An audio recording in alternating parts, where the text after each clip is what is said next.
సంతోషమే ప్రతి క్షణము ఇక సంతోషం ప్రతి క్షణం మానిపల్లి జ్యువెలర్స్. ఈయన రిలీజ్ అయినప్పటికి పాప పుట్టేసింది కదమ్మా? ఎంతమ్మా ఏజ్ అప్పుడు? ఎంత ఉంటుంది? 11 months పూర్తయింది. సో 11 months బేబీని ఆయనకి చూపిస్తే ఏమన్నారు మీరు? పాపకు చూపించాను, తను తీసుకొని ముద్దు పెట్టుకున్నారు, కౌగిలించుకున్నారు పాపకి. అందరం కూడా ఏడ్చాం. అదే ఆ ఎమోషనల్ అంటే అది మాటల్లో చెప్పలేని ఒక ఫీలింగ్ అది. అదే అదే కాదన్నా. సరే, ఇలాంటి దుర్ఘటన జరిగింది, ఇలాంటి మీ జీవితంలో అంటే మర్చిపోలేని ఒక బాధాకరమైన సంఘటనలు ఇవి. అంటే 14 నెలలు నరకం అనిపించారు. నాకు తెలిసి లిటరల్ గా నరకం అనిపించుంటారు. ఒకవైపు ఆయన, ఒకవైపు ఇక్కడ మీరు, మీ కుటుంబ సభ్యులందరూ. మళ్ళీ ఆయన అంటే వేట జీవనాధారం కాబట్టి మళ్ళీ సముద్రం మీదకి వెళ్ళినప్పుడు భయం వేస్తుందా లేదా? వేస్తుంది. భయం ఎందుకు ఏదో చెప్తున్నాం కదా, జీవన ఉపాధి మాది, అదే వృత్తి. ఆ వృత్తి తప్ప మాకు ఇంకేం తెలీదు.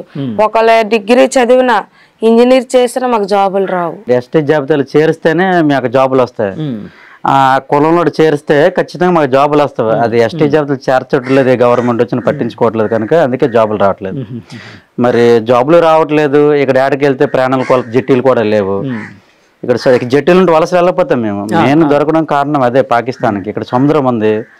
మినీ జట్టీలు అంటే కెరటాలకు అడ్డంగా అంటే రాళ్ళు వేస్తారు, ఇటువైపు నుంచి అటువైపు నుంచి అలలకి తాకిడికి ఆపడానికి.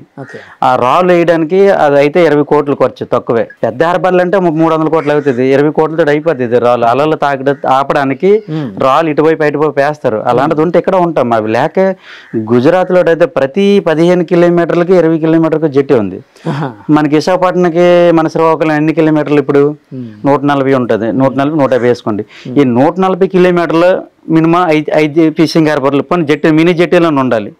మినీ జట్టీలు అంటే రాళ్ళు కెరటాలు అలల అడ్డం పెట్టడానికి రాళ్ళు వేస్తారన్నమే. అలాంటివి 5 ఉండాలి. అదే గుజరాత్లో 5 ఉంటాయి 140 కిలోమీటర్లు. 5 జట్టీలు అంటే మనకు ఒకటేం లేదు. ఇప్పుడు బుడగొట్ల పనులు అన్నారు, కానీ బుడగొట్ల పని ఉన్నా ఇక్కడే కట్టాలి. ఇక్కడ డిమెచ్లు అసలు మినిమం జట్టి కట్టాలి. ఎంతో దగ్గర 20 సంవత్సరాల బట్టి వింటాను అన్నది. ఏ ప్రభుత్వం వచ్చినా మీకు జట్టి కడతాం, మినీ జట్టి కడతాం అంటారు. అప్పుడు గెలిచిన తర్వాత అప్పుడు పట్టించుకోవట్లేదు. ఆ బుడగొట్ల పనులు ఉన్నాయి, డిమెచ్యులేషన్ ఇక్కడ మినీ జట్టి ఉండాలి ఖచ్చితంగా.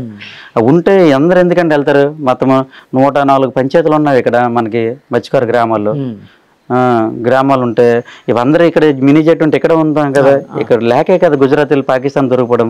ఇవాళ ఈయన రేపు ఇంకోడైతే ఇవన్నీ అక్కడ ఏం జరిగినా చనిపోయిన బాడీ కూడా ఇక్కడ పంపించరు. బాడీ నుండి బాడీ రప్పించాలి కదా. ఇప్పుడు అంతా ఎమ్మెల్యేల ద్వారా, సీఎంఎల్ ద్వారా అక్కడ గుజరాత్ సీఎంతో మాట్లాడి, ఇక్కడ మాట్లాడి, అక్కడ ఎవరు ఉన్నారు మొత్తం మాట్లాడుకున్న బాడీ కూడా రప్పించగలరు. అది కూడా రప్పించరు. మరీ దారుణమైన పరిస్థితి మత్స్యకారుల జీవితం. మరి ఇప్పుడు బాగుపడుతూ ఈ సినిమా ద్వారా అయినా, ఈ ప్రసవాలు మీ ద్వారా అయినా, ఇప్పుడైనా నాయకులు కదిలొచ్చి ఇక్కడ జట్టి కడతాం మరీ కోరుకుంటే. ఇప్పుడు మనకు రోడ్డు ట్యాక్స్ కడతాం బళ్ళకి, అక్కడ జట్టి ఉంటే బోట్లు కూడా ట్యాక్స్ కడతాం కదా. గవర్నమెంట్కి ఉపాధి కదా. మాకు కూడా జట్టి ఉంటే మాకు కూడా వీళ్ళకి ఉపాధి పని దొరుకుతాయి కదా. ఫ్యాక్టరీలు వస్తాయి, మన ఆయిల్ బొంకులు ఉంటాయి, పెద్ద పెద్ద కంపెనీలు ఉంటాయి, లేడీస్ కూడా పనులు దొరుకుతాయి, ఉపాధి దొరుకుతుంది. అందరూ వలసలు తగ్గించవచ్చు కదా. సో అలాంటివి జరిగితే బాగుంటది. ఇప్పుడు యాక్చువల్ గా ఇది అంటే మీరు ఏదైతే కోరుకున్నారో అది జరగాలని కోరుకుందాం, త్వరలోనే జరగాలి, మీలాంటి వాళ్ళ కష్టాలు తీరాలని కోరుకుందాం. నేను అనేది ఏంటంటే ఇప్పుడు మళ్ళీ సముద్రం మీదకి ప్రతిరోజు అంటే నెలకోసారి వెళ్తూ ఉంటారా మీరు వేటకి?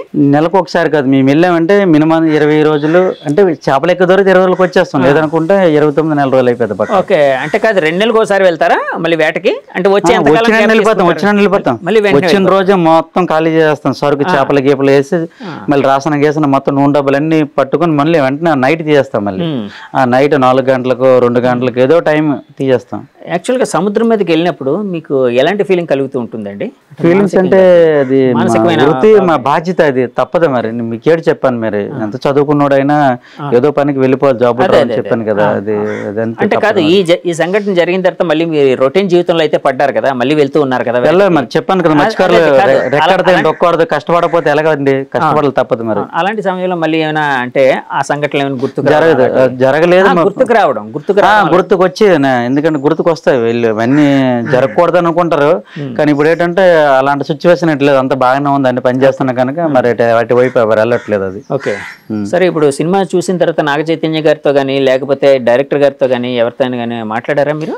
మాట్లాడలేదండి. ఇప్పుడు మనకి సినిమా హిట్ అయింది కదా, ఇప్పుడు 20 డేట్ వస్తానన్నారు ఇక్కడ శ్రీకాకుళం.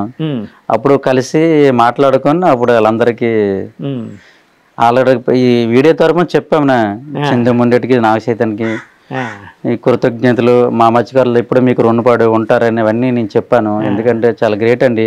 ఎక్కడో డిమచిలేసం మారుమూల గ్రామం, ఈ స్టోరీ ఆయన తీయడం మాకు చాలా అదృష్టం. నిజంగా చాలా గ్రేట్, జీవితంలో మరవలేము ఆయనకి. రామారావు గారు పెన్ అన్నారు కదా ఇందాక, పెన్లు జైల్లో ఉండేటప్పుడు పెన్ చేసేవాడిని, ఒక పెన్ ఏదో ఉందని అన్నారు కదా, ఒకసారి చూపించగలరా? అంటే ఇలా అక్షరాలు వస్తాయి KNY అని. ఈ దీన్ని బట్టి రామారావు అనుకో RAMARAO పేరు తయారు చేస్తాం.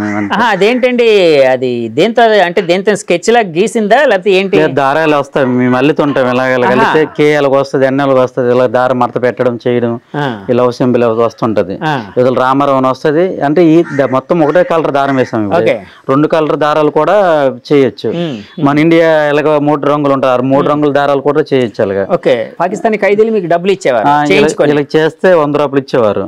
10 పెన్నులు చేస్తే 1000 రూపాయలు. ఆ డబ్బులతో టిఫిన్ కానీ కూల్ డ్రింక్స్ కానీ వాళ్ళే టిఫిన్ ఇస్తారు. కానీ జైల్లో టిఫిన్ బాగోదు కదా, బయటనైతే జైల్లో ఉంటది దుకాణం, అక్కడికి వెళ్ళి ఎవరైతే ముసలి వాళ్ళు ఉంటారో వాళ్ళ ఖర్చులకి డబ్బులు కంటే సర్దివాడిని ఇచ్చేవాడిని. సో ఇలాంటి పెన్నులు అన్ని చేసేవాడిని. రామారావు గారు, యాక్చువల్గా మీరు అక్కడ జైలుకి వెళ్ళినప్పుడు అంటే మీ మిస్సెస్ ప్రెగ్నెంట్, సో యాక్చువల్గా ఒక భార్యని అలా వదిలేసి వెళ్ళడం అనేది చాలా చాలా బాధాకరం. రెస్పాన్సిబిలిటీ తీసుకోవాల్సిన సమయంలో మీరు దూరం అయిపోయారు. సో అంటే అప్పుడు మీ మానసికమైన భావన చాలా కష్టంగా ఉంటుంది. వచ్చినప్పుడు పాపను చూడగానే మీకు ఏమనిపించింది? పుట్టిన పాపను చూడగానే చాలా హ్యాపీ అనిపించింది. మరి ఎందుకంటే ఆవిడ కడుపులో ఉన్నవాడు లేని, జైల్లో ఉన్నాను. మళ్ళీ ఆవిడ డెలివరీ అయిన తర్వాత మళ్ళీ వచ్చాను. ఇప్పుడు 6-7 నెలల తర్వాత మళ్ళీ, అంటే 14 నెలల తర్వాత వచ్చాను మొత్తం టోటల్ జైల్లో ఉండి. అలా జరిగింది మరి. ఓకే. సో అంటే మామూలుగా ఈ స్టోరీలో తండేలు అంటే ఇందాక నాయకుడు అంటే డ్రైవర్ అంటే రథసారథి నాయకుడు అని అర్థం కదా అని చెప్పారు కదా. సో ఈ స్టోరీలో తండేలు ఎవరు? తండేలు మరి నేనే కదా, మెయిన్ తండేలు నేనే కనుక నేనే వాళ్ళందరూ తీసుకెళ్ళాను కనుక తండేలు నేనే.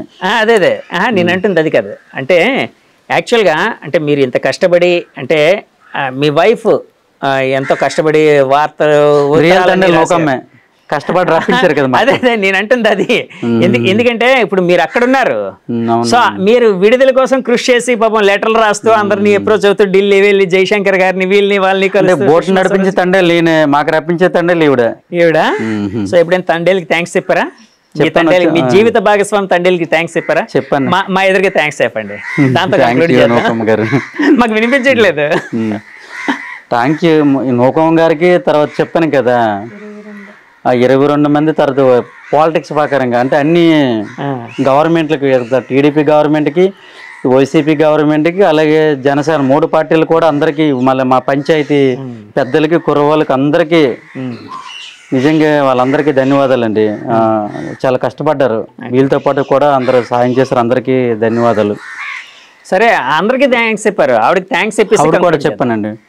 చెప్పాను, మా ఎదురుగా చెప్పండి. చెప్పండి పర్లేదు అమ్మా.